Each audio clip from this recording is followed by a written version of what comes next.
to Insert. Now Insert is actually where the bulk of our tools are. As you have a look around this radial wheel, we can expand it up. As you can see here, the measure has got the little P next to it, which means it's only available in the Drawboard Pro, and we're actually working just in the basic level at the moment. From here you're able to make measurements on a plan, and Pro is an excellent tool that Drawboard have created for the advanced user. But I can show you some of the other marvelous things that are available in this bit, and I reckon this is fantastic. My favorite one is the Polygon. Now the Polygon allows us to draw any shape we want on a plan. So I select Polygon, and once again we get a selection of colors. Well, the last time I used it was in the purple, which is quite nice, so I'll demonstrate with that again.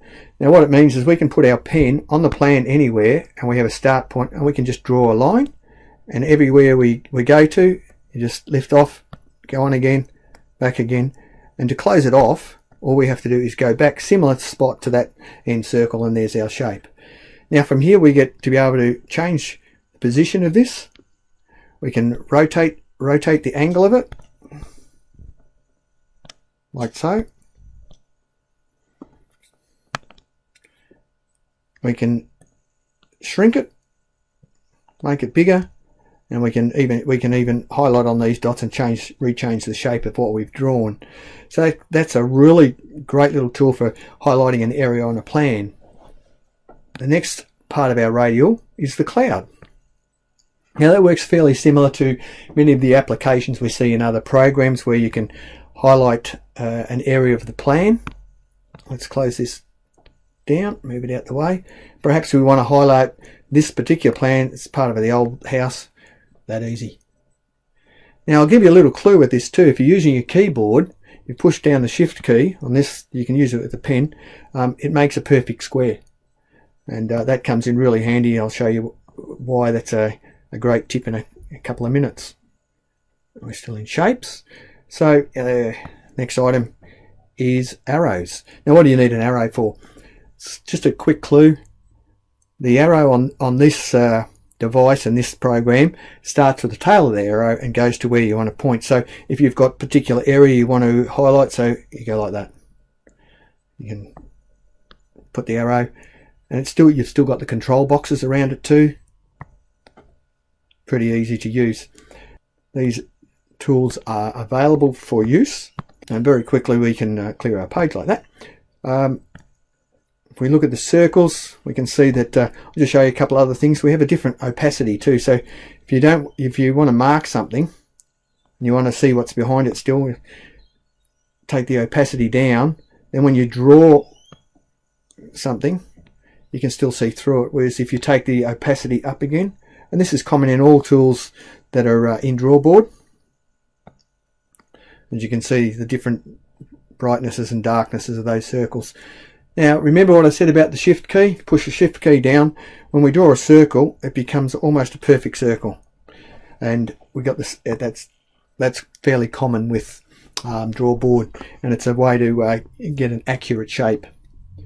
Now the last we do have the rectangle, so I'll show you how to do that too. Just select it. You also, once again, you have your color choices, the opacity, size of the thickness of the lines. You've got a great choice of tools that you can create. And then we have the last one we'll look at is the line here. Now I've already got this set for black, just a thin line, and that comes in handy if you want to add a line just to a drawing wherever it may be. Say you've got, you want to just add something through an area, and once again the shift key will make sure that you draw this straight. It's very hard to get it exactly 90 degrees, but push the shift key, it does in increments of 5 degrees, and that just means we can get a fairly accurate 90 degrees vertical or horizontal line. Okay, so where are we up to on our shapes we've done? Then we get to add text. So what this allows us to do is put a text box in. Keyboard comes up. There it is. How's that? Little text box already there, and it allows you to write information straight onto the plan. You can add a note to a plan, and the details are recorded for us. It also keeps a record in our markups list. So as we've gone through these various tools, we're still in the insert. This is where we add a bookmark. So if we choose a bookmark, when we add something to here, as it comes up, it says new bookmark, current page, and we can create the bookmark. When we want to look for that bookmark, we go back to our markups, click, it takes us straight to it. It's a great shortcut. We can add a note to a page. Now this is a really great little tool, because what it allows us to do is put on a big group of notes on a page, but just a small highlight box, so that it's not going to cover up a whole page. Sometimes you're working on plans that are quite detailed, they've got a lot of information already on the plan, and perhaps you don't have the area like we've got particularly on this one here. So that's a great way to add some notes to a page, and without writing all over it, and just click on that and then that opens up, which is a fantastic shortcut. And one of my favorite tools on here is signature. And when we select the signature icon, it allows us to be able to just put a box on a document, select the signature, import the signature, and it adds it to the document just like that. So that's a great way to do it, especially if you've got to do initials over a lot of pages. Do a little box, done, really quick. So it's a great little tool. And the last on this section is to be able to use our file or camera. I've already got these on my page. The camera and also the file is down here.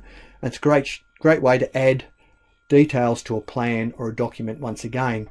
And say you had a problem on a job, you could take a photo, click it straight onto the plan, perhaps even indicate exactly where you've taken the photograph, and it's there to use.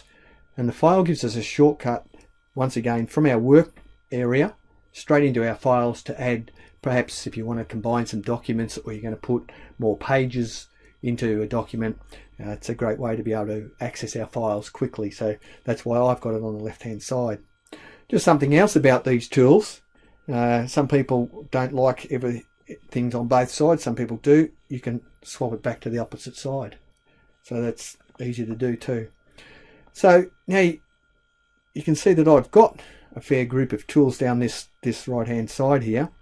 Well, if you've made a tool, say you've made a particular shape or a pen that you use consistently, by touching the little plus icon down the bottom, we get to add that as our favorite tools. But what it means is we can actually add tools to here that we consistently use, and that way you're not having to create them all again. And most of the time we find that there's just a small group that we use over and over and over consistently, so we don't need too much room for them. But if this gets full, it's pretty easy just to remove one. I'll show you how to do that. You just pick it up, drag it down here, put it in the delete box, and now it's gone. So that tool's not available for use unless you go and construct it. But as you can see, I've still got one here. Alright, so we've been right through the radial for the signature and image areas of our radial tool. And when you've got a document, you can easily park it on the side, left side or right side. I actually do like my tools all on the same side, just for quick access. Okay, so perhaps we've made some changes on a document. We go to our tab access, and from here we get to save the changes we've made. Now it asks us, do we want to save the changes? We can save them, discard the changes or cancel. Well, in my case I'm going to discard the changes because it's just a demo we've done. And now you may notice that because I've opened that plan up, it's now in our recents. So now I don't have to go and push the tab. If I've got, this will obviously keep a fair page of recent plans that we've opened. I might just show you something else that we can open up. Another plan there. Open the file. I go back to here and then close the file again. There it is. It's added it to our recent file. So it's a nice little shortcut when you're working on a document or set of plans consistently. Just open it up very quickly by tapping on it. Alright, so we've had a look today at Drawboard, just at the board itself, to get familiar with all the icons and where the tools are and what to use. Now on our next lesson we're going to look at how to bring a document into Drawboard PDF, and also how to open one and then to make some markups and save those markups, and what we're going to do with them. So once you've made them, what do you do with it? That's what we're going to look at on our next lesson. Thanks very much for your time today. I'm Richard Hill from Beast Consultants.